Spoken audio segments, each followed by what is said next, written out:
এই রোজার কিছু আদব আছে, রোজা রাখলেই হয়ে গেল তা নয়। রোজার কিছু কি আছে? আদব আছে। এর মধ্যে উল্লেখযোগ্য 6টি আদব। 1 নম্বর আদব হচ্ছে চক্ষুকে সংযত রাখা, চোখকে হেফাজত করা।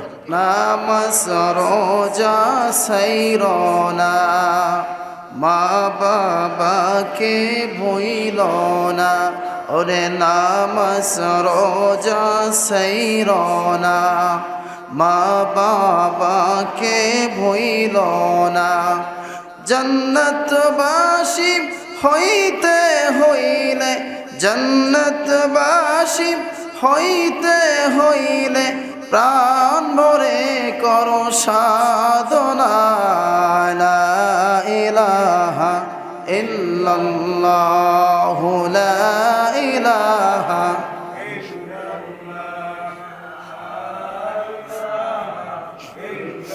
জোরে জোরে লা ইলাহা।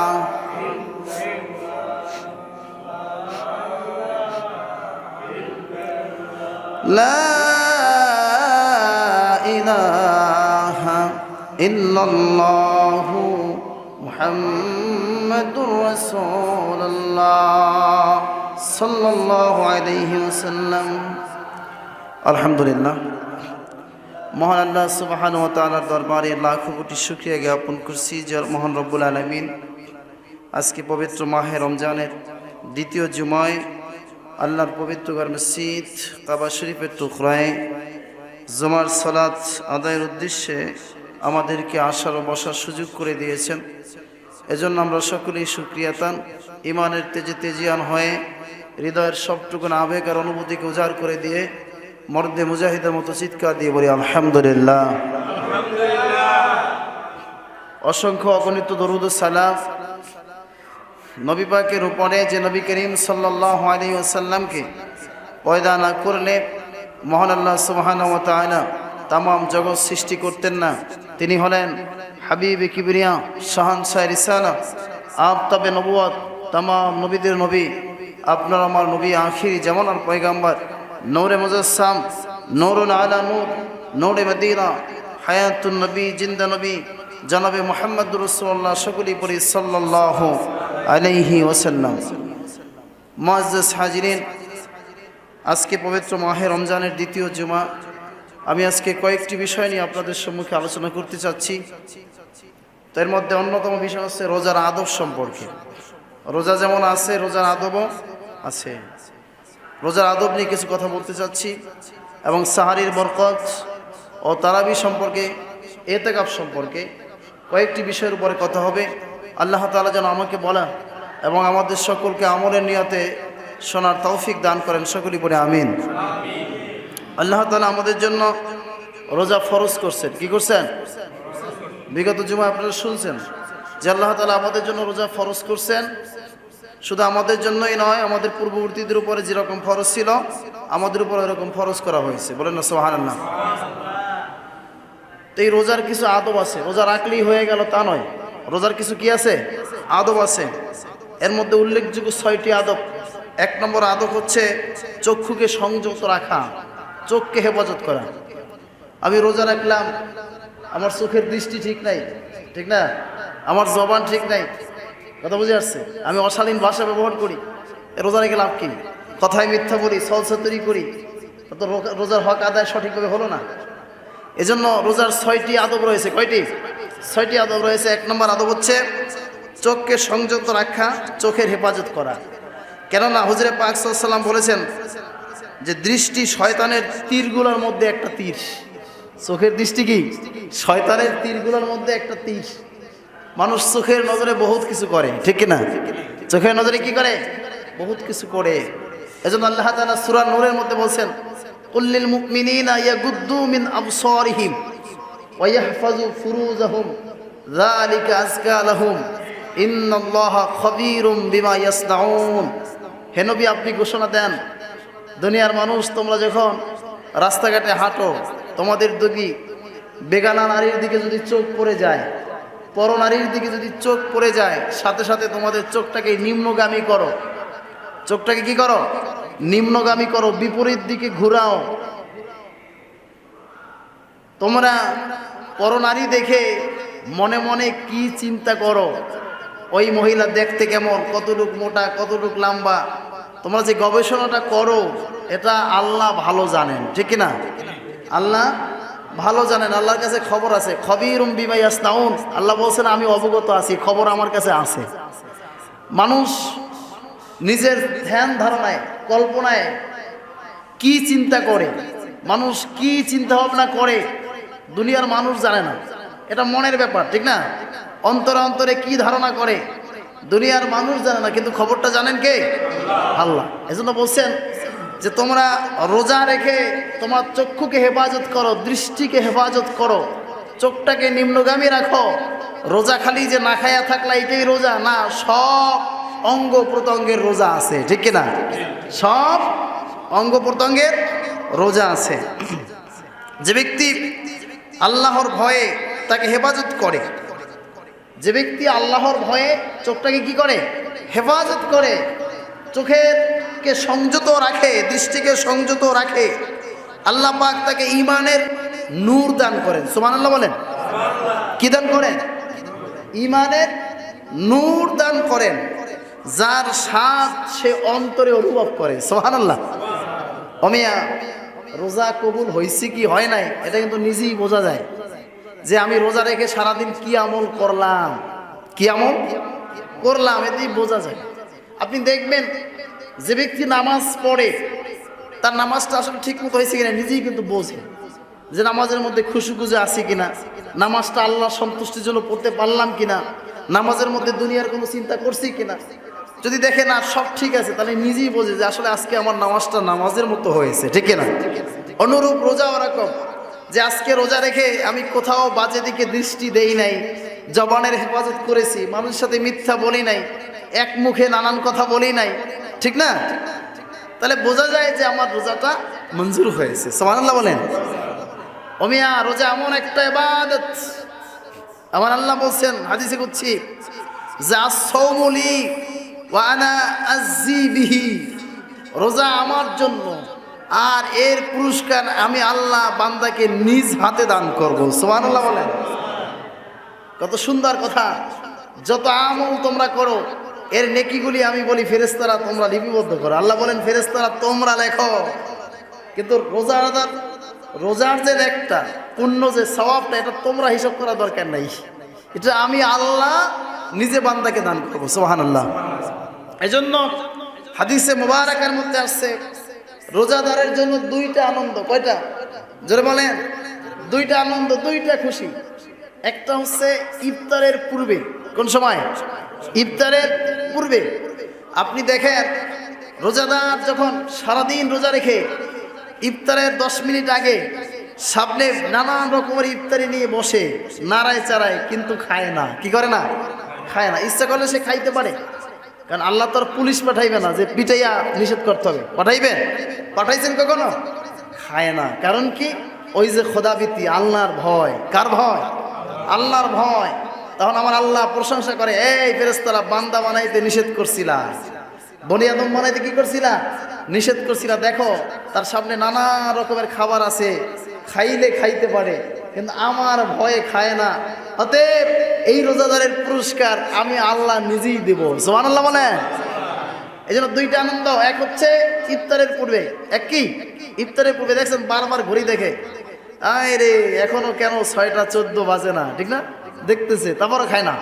আবার সে মোবাইলের দিকে তাকায়, দেয়াল ঘড়ির দিকে তাকায়, হাত ঘড়ির দিকে তাকায়, টাইম হচ্ছে না, সে খাইতেছে না, ওয়েট করতেছে, অপেক্ষা করতেছে। এইটা একটা আনন্দ। সুবহানাল্লাহ বলেন। আরেকটি সবচেয়ে বড় আনন্দ হবে আমার আল্লাহ যখন হাসরের ময়দানে সরাসরি রোজাদারের সাথে সাক্ষাৎ করবে। সুবহানাল্লাহ বলেন। এজন্য ভাইরা রোজা রাখলেই হবে না, আদব আছে। রোজার আদবগুলি সঠিকভাবে রক্ষা করতে হবে, ঠিক কিনা বলেন? তো 1 নম্বর আদব হচ্ছে চোখের দৃষ্টিকে হেফাজত করা। চোখের দৃষ্টিকে হেফাজত করা করলে কি হবে? আল্লাহ পাক তাকে এমন নূর দান করবেন যার স্বাদ, যার মজা সে অন্তরে অনুভব করবে। সুবহানাল্লাহ বলেন। কাজেই খেয়াল রাখতে হবে যে অন্যদিকে যেন দৃষ্টি না যায়। এমন কি রোজা অবস্থায় যেন নিজের স্ত্রীর প্রতিও মানে অন্যরকম একটু নজর যেন না হয়, খারাপ ধারণা, ঠিক না, কাম ভাবের ইচ্ছা যেন না হয়, এরকম নজরটাও যেন না হয়। রোজা মানে কি আপনি না খেয়ে থাকলেন তা না। সূর্য উদয়ের আগ থেকে অস্তমিত পর্যন্ত আপনাকে সমস্ত পানাহা এবং স্ত্রীর সম্ভোগ থেকে এবং আদব যেগুলি আছে এগুলি মেনে চলার নাম হচ্ছে রোজা, ঠিক না? এগুলি মেনে নেওয়ার নাম কি? রোজা। 2 নম্বর হচ্ছে জবানকে হেফাজত করা। জবানকে কি করা? হেফাজত করা, মুখ ঠিক রাখা। কথা বুঝছেন?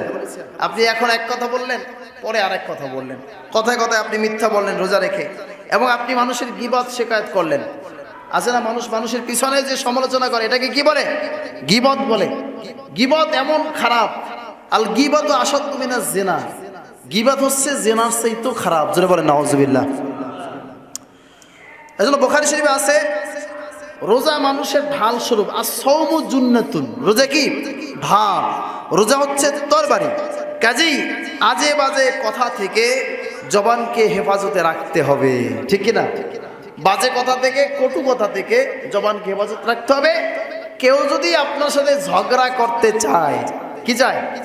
ঝগড়া করতে চায়। কেউ যদি বলে আপনার সাথে ঝগড়া আছে, আপনি বলবেন আনা সায়মুন, আমি রোজাদার। এতটুকুই বলবেন। কি বলবেন? আমি রোজাদার। রোজাদার কখনো ঝগড়ায় লিপ্ত হতে পারে না।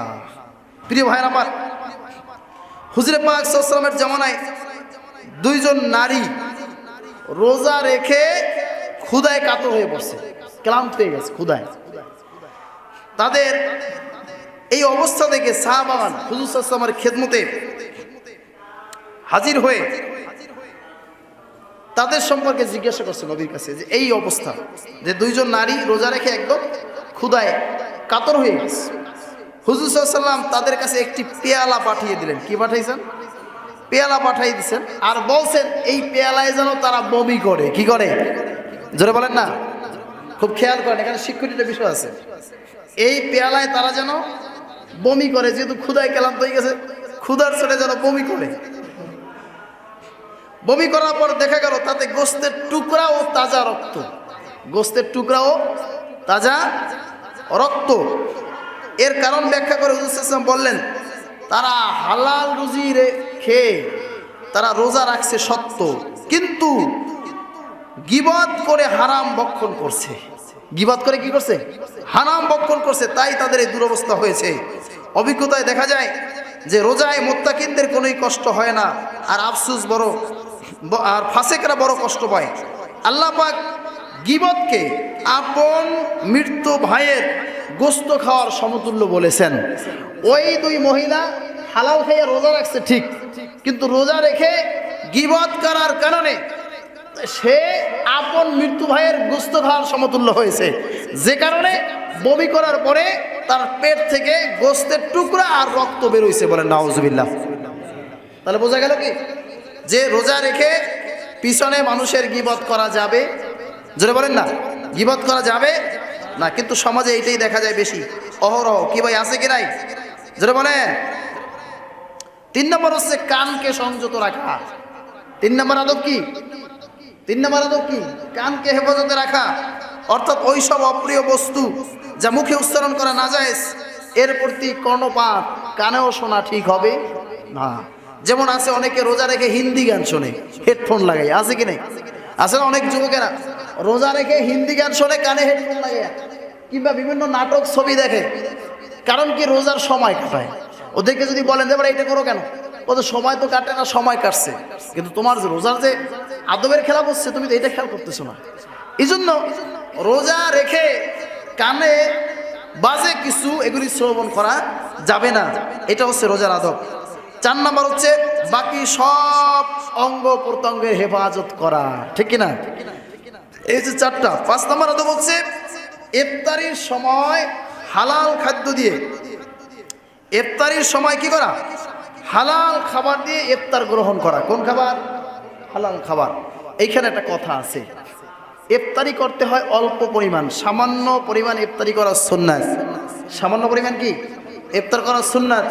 কিন্তু বাংলার মুসলমানদের একটা অবস্থা আছে, ইফতারিতে 50 পদের আইটেম, জনমের খাওয়া না খাইলে ইফতারি হয় না, ঠিক কিনা? এতে আপনি রোজার কি হলো? রোজা মানে কি?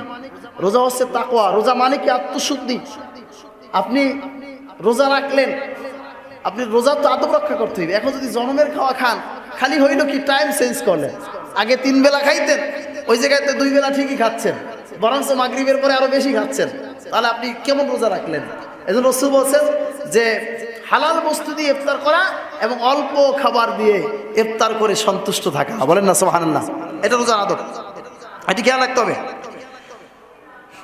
তো 6 নম্বর আদব বা বৈশিষ্ট্য হচ্ছে আপনার রোজা কবুল হয় কিনা, আমার রোজাটা কবুল হইল কিনা, এই জন্য সবসময় ভয় এবং আশা থাকা। ভয়ও থাকতে হবে এবং মনের ভিতরে আশাও থাকতে হবে যে আল্লাহ আপনার সন্তুষ্টির জন্যই তো রোজা রেখেছি। সুবহানাল্লাহ বলেন। প্রিয় ভাইয়ের আমার, এই জন্য আপনাদের খেদমতে বিনয়ের সাথে আরজ করতে চাই, রোজা রেখে অশালীন কথাবার্তা বলা যাবে না, রোজা রেখে মিথ্যা বলা যাবে না, রোজা রেখে দৃষ্টি খারাপ করা যাবে না, রোজা রেখে আমানতের খেয়াল করা যাবে না। রোজা রাখতে হবে, শুধু যে না খায় থাকলাম এটাই রোজা না, সমস্ত অঙ্গ প্রত্যঙ্গে রোজা আছে। বিনয়ের সাথে ভয়ের সাথে আল্লাহর সন্তুষ্টির জন্য রোজা রাখতে হবে। এভাবে যদি রোজা রাখা যায়, আমার আল্লাহ বলেছেন লাআল্লাকুম তাত্তাকুন, তাহলেই তোমরা খোদা বিধি অর্জন করতে পারবে। সুবহানাল্লাহ। প্রিয় ভাইরা আমার, বুখারীর বর্ণনা আসছে, আবু হুরায়রা বর্ণিত হাদিস, আল্লাহ রাসূল বলেছেন মান সামা রমাদান, মান সামা রমাদান ওয়া ইহতিসাবান গুফিরা লাহু মা তাকদ্দামা মিন জামবিহি। যে ব্যক্তি পূর্ণ বিশ্বাসের সাথে এবং পুরো আশায় যদি রোজা রাখতে পারে, আল্লাহ রাসূল বলেছেন ওই ব্যক্তির আমল নামা থেকে সমস্ত গুনাহগুলি আল্লাহ মাফ করে দিবে। সুবহানাল্লাহ বলেন। পূর্ণ বিশ্বাস এবং আস্থার সাথে রোজা রাখতে হবে। আবার বর্ণনা আসছে মান সামা রমাদান, মান সামা রমাদান কামা লাইলা ওয়া ইহতিসাবান গুফিরা লাহু মা তাকদ্দামা মিন জামবিহি। যে ব্যক্তি দিনের বেলা রোজা রেখে রাতে দণ্ডায়মান থাকবে, তারাবির সালাত আদায় করবে, দাঁড়িয়ে দাঁড়িয়ে নামাজ পড়বে, পূর্ণ বিশ্বাস এবং আস্থার সাথে যদি এইভাবে এসে ইবাদত করতে পারে, রোজা রাখতে পারে, নামাজ আদায় করতে পারে, আল্লাহ পাক রব্বুল আলামিন তার জীবনের সমস্ত গুনাহগুলিও মাফ করে দিবে। সুবহানাল্লাহ। আবার বলা হয়েছে যে ব্যক্তি মাহে রমজানে সারাদিন রোজা রেখে লাইলাতুল কদরের রাত্রিতে যখন সে রাতভর নফল ইবাদত করবে, পূর্ণ বিশ্বাস এবং আস্থার সাথে আল্লাহ পাক রব্বুল আলামিন তার জীবনের সব গুনাহগুলি মাফ করে দিবে। সুবহানাল্লাহ বলেন।